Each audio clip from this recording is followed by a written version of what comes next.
Brazil's Supreme Court has ruled that Judge Sergio Moro was biased in convicting former President Luiz Inácio Lula da Silva of corruption in 2017.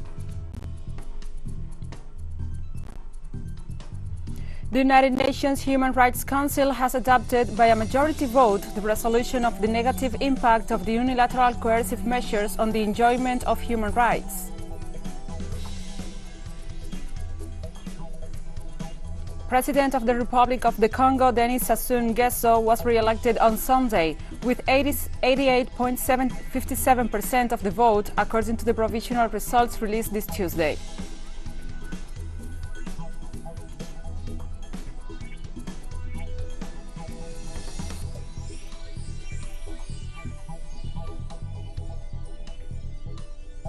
From the headquarters of TeleSUR English in Havana, Cuba, this is From the South. I'm Gladys Quesada. And we start this news brief in Brazil, where the Supreme Court has ruled that Judge Sergio Moro was biased in convicting former President Luiz Inácio Lula da Silva of corruption in 2017. The move is the latest in the vindication of Lula after all the convictions against him were overturned, meaning he is now free to run for office next year. Our correspondent Brian Meir has the story.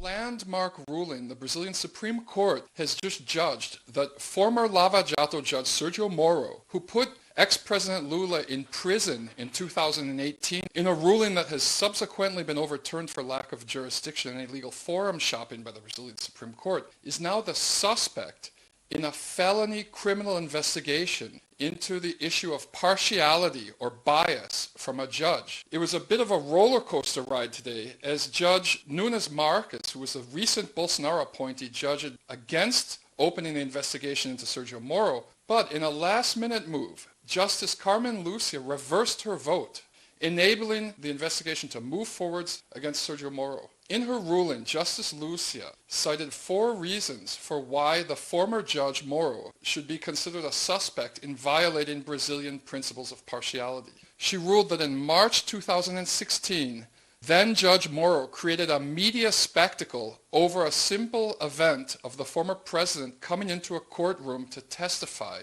in the investigation.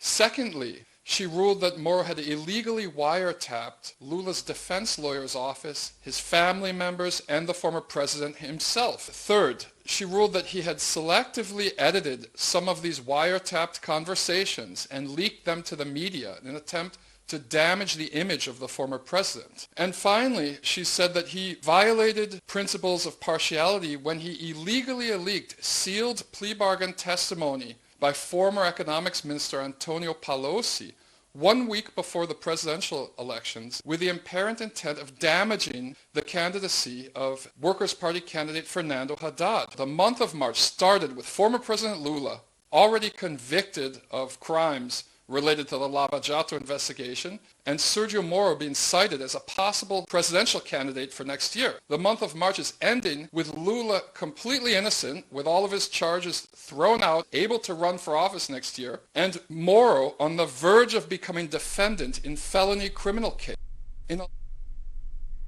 President of Argentina, Alberto Fernandez, participated in an event to honor the mothers of the Plaza de Mayo on this Tuesday as part of the upcoming 45th anniversary of the human rights movement.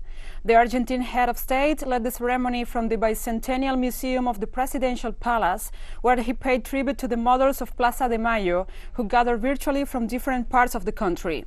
40 mothers and grandmothers of the association were awarded by the president with the Juana Zurduy Prize for their tireless efforts in the defense of human rights and to seek justice for the crimes against humanity committed by the military dictatorship that seized power on March 24, 1976.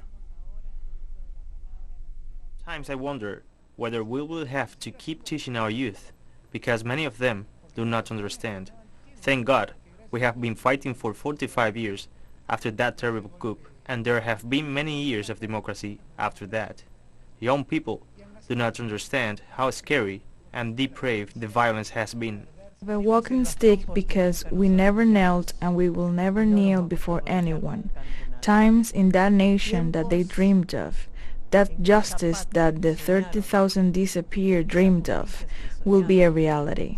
We are in these times. Let us not waste time.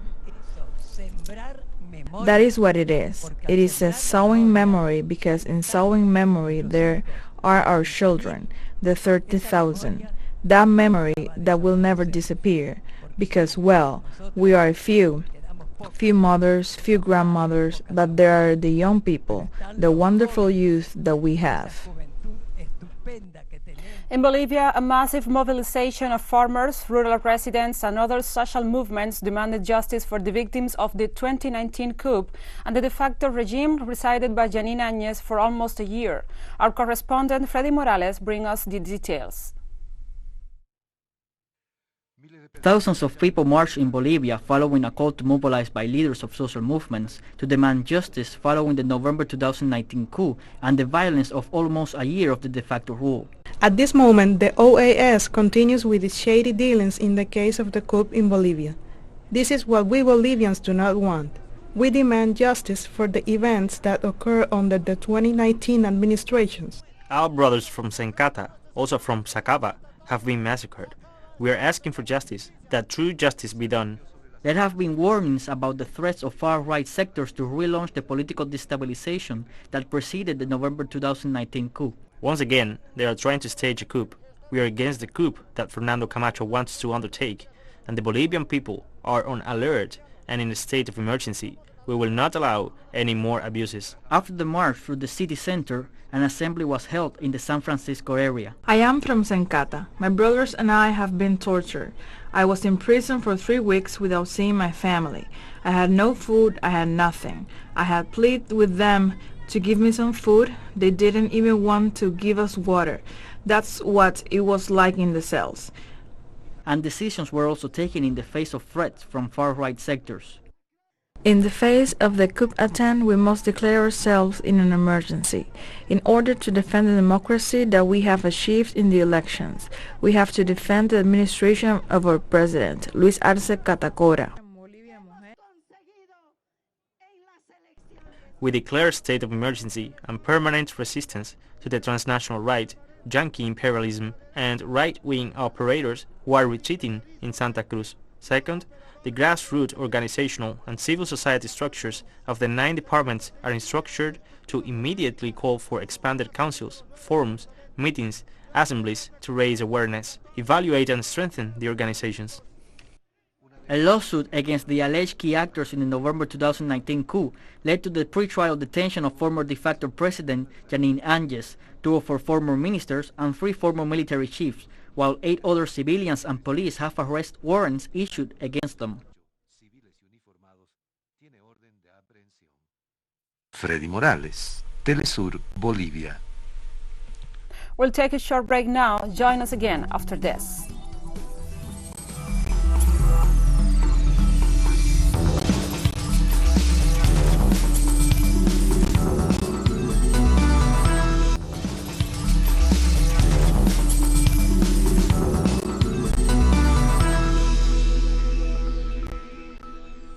Welcome back to From the South.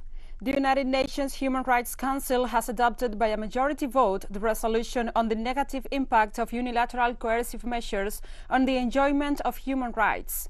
The resolution was approved with 30 votes in favor, 15 against, and 2 abstentions. The meeting was held under Articles 155 and 156 of the UN Charter, which are the basis for the legitimizing the unilateral sanctions that countries such as the United States and the European Union have imposed as coercive policy. Following the approval of the resolution, Venezuelan Foreign Minister Jorge Arreaza criticized the nations that voted against the resolution and pointed out that as a matter of basic ethics, they should lose their seats on the Multilateral Council.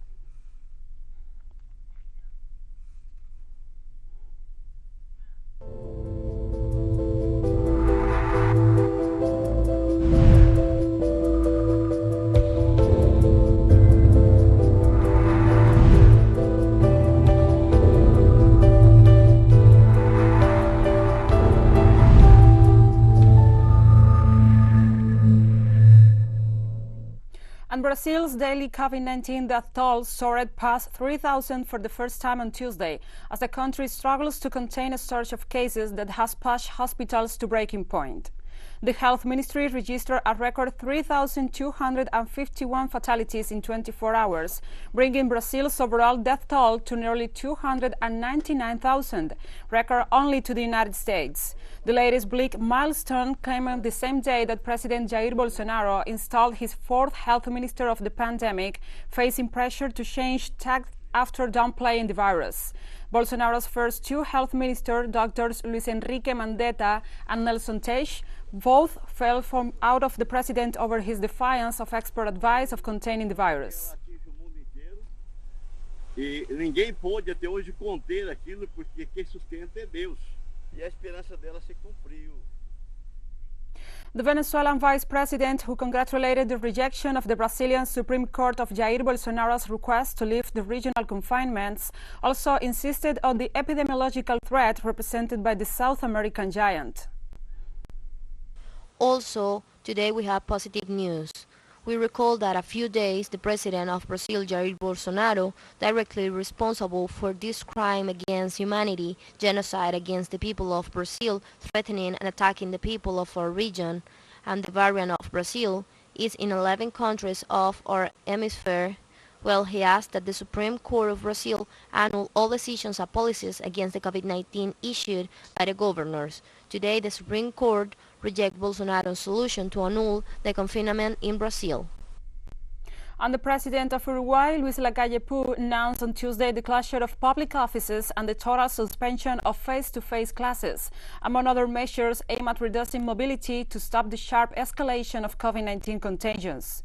The closure of all public offices, with the exception of essential services, the suspension of public performances, the closure of gymnasiums and free shops on the border, as well as the suspension of parties and social events, in all cases until 12 April, were part of the announced package.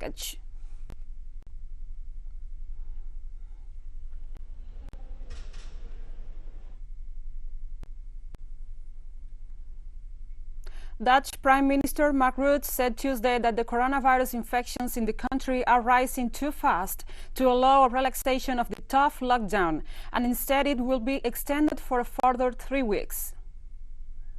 That is a worrying reality of today, and that is why at the moment we cannot drop any of the measures. This means that we will extend the current measures by 3 weeks until Tuesday, April the 20th, with a small adjustment to the curfew. It is wise to postpone the start time by 1 hour when summertime starts, and so it will be longer in the evening. That was the urgent advice of the majors in the security apparatus, and also of the police in connection with the enforcement. In concrete terms, this means that from Wednesday, March 31st, the curfew will apply from 10 p.m. to 4:30 a.m. Since the beginning of this month, Syria has registered a notable increase in daily cases of COVID-19. The Arab nation faces this situation in the midst of a Western economic blockade that prevents it from importing medical equipment and also health supplies needed to cope with the pandemic. We have more details in the following report by our correspondent Hisham Wanos. The number of COVID-19 cases has shot up, and Damascus hospitals are full and unable to receive more patients. There are no empty beds in the intensive care units of the capital, and a large number of those infected have been transferred to hospitals in other provinces.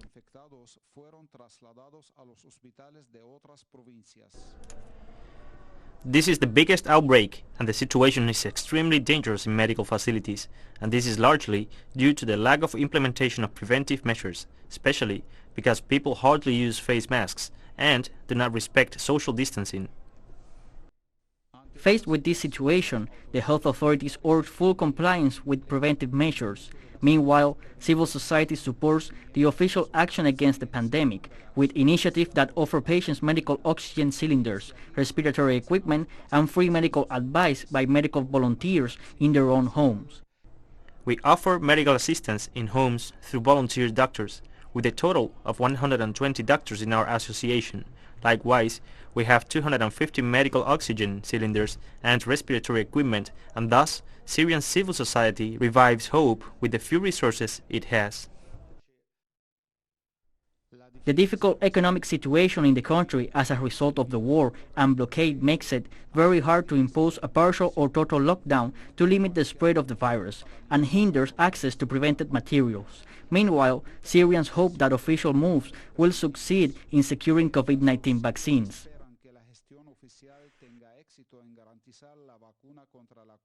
Doctors have already received the vaccine as they are on the front line, and despite the blockade, the Ministry of Health is doing everything possible to guarantee the vaccine to all citizens, and I hope it arrives soon and I can receive the necessary doses. Despite all the economic difficulties caused by the blockade, people prioritize the acquisition of masks, gloves, and vitamins necessary to raise their level of immunity, even when the solution lies in vaccination, as the spread of the virus does not stop, and the current outbreak of the pandemic shows that the situation is very serious. On March 22, 2020, the first case of infection with COVID-19 was detected in Syria. 1 year later, the epidemic has reached its third and most serious peak and joins the long list of challenges that have plagued the lives of Syrians for the past 10 years.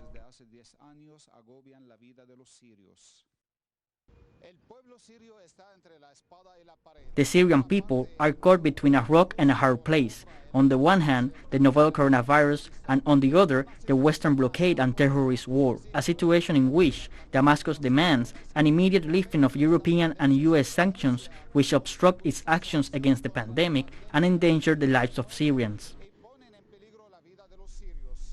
News TeleSUR, Damascus, Syria. And we have more news coming up after a final short break, so stay with us.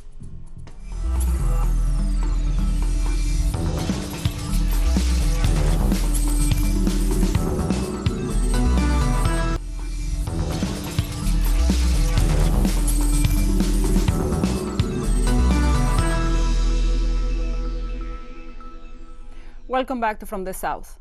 President of the Republic of the Congo, Denis Sassou Nguesso, was re-elected on Sunday with 88.57% of the vote, according to the provisional results released this Tuesday.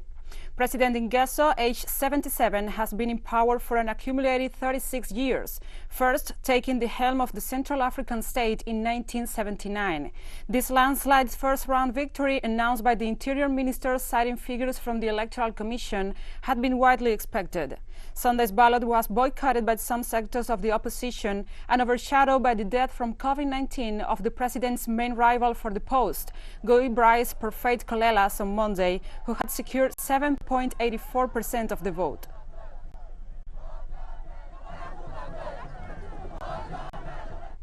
And the re-elected Congolese president thanked the people for their vote. The feeling of honor, because the people have just honored me. I thank the people, and of course I realize the responsibility that is mine, but basically it is the responsibility of all of us. I thank these people who, through this vote, have approved the direction in which we want to take our country. And the President of the United States, Joe Biden, called for a ban on assault weapons on Tuesday after the country's second mass shooting in a week left 10 people dead in Colorado. Addressing a nation long traumatized by gun massacres in schools, nightclubs, movie theaters, and many other public spaces, the president spoke hours after a 21-year-old man was charged with shooting 10 people in a supermarket in Boulder, Colorado. Biden also stated that gun control is not and should not be a partisan issue. The latest massacre came less than a week after another gunman shot 8 people dead at multiple spas in Atlanta, shedding light on attacks against the Asian American community. The two House passed bills that close loopholes in the back. We can close the loopholes in our background check system, including the Charleston loophole. That's one of the best tools we have right now to prevent gun violence. The Senate should immediately pass, let me say it again, the United States Senate, I hope some are listening, should immediately pass the two House passed bills that close loopholes in the background check system. The people of Syria have denounced that United States troops continue to loot oil from their territory. Local residents reported that the U.S. troops transferred 300 tank trucks of oil to Iraq. They assured that the convoy set off from the oil fields in Siwideh in Syria's northeastern Hasakah province and crossed into the neighboring country through the legal border crossing in Mahmoudia. In the last few months, U.S. soldiers have repeated these operations several times, depriving the country of its natural resources such as oil and wheat.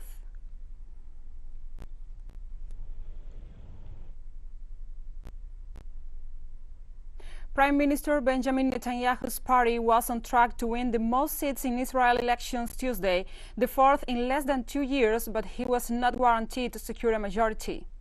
The projections, based on exit polls that are subject to change, suggest Netanyahu's only path to a viable right-wing coalition requires a deal with his estranged former protégé, Naftali Bennett, who has not ruled out joining a bloc opposed to the premier.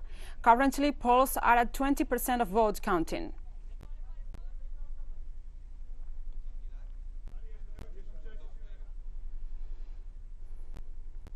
The Democratic People's Republic of Korea has launched a new construction project aimed at building 50,000 new apartments for its capital, Pyongyang. The large-scale construction comes as part of a 5-year plan to renovate the capital city and has been highlighted as top priority task for the country's ruling party and government in order to improve living conditions. The housing construction plan was approved by the 8th Congress of the Workers' Party of Korea, and the second plenary meeting of the 8th Central Committee of the party held early this year after the party and government identified the number of households that need houses and conducted an in-depth study of the measures for solving this problem.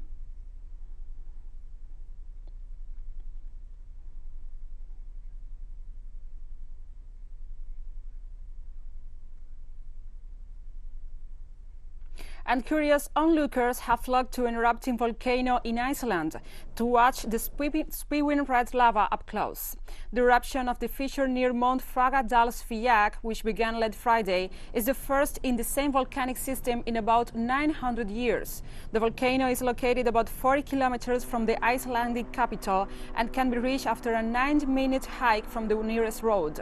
According to experts, some 300,000 cubic meters of lava have poured out of the ground so far, although the eruption is considered relatively small and controlled.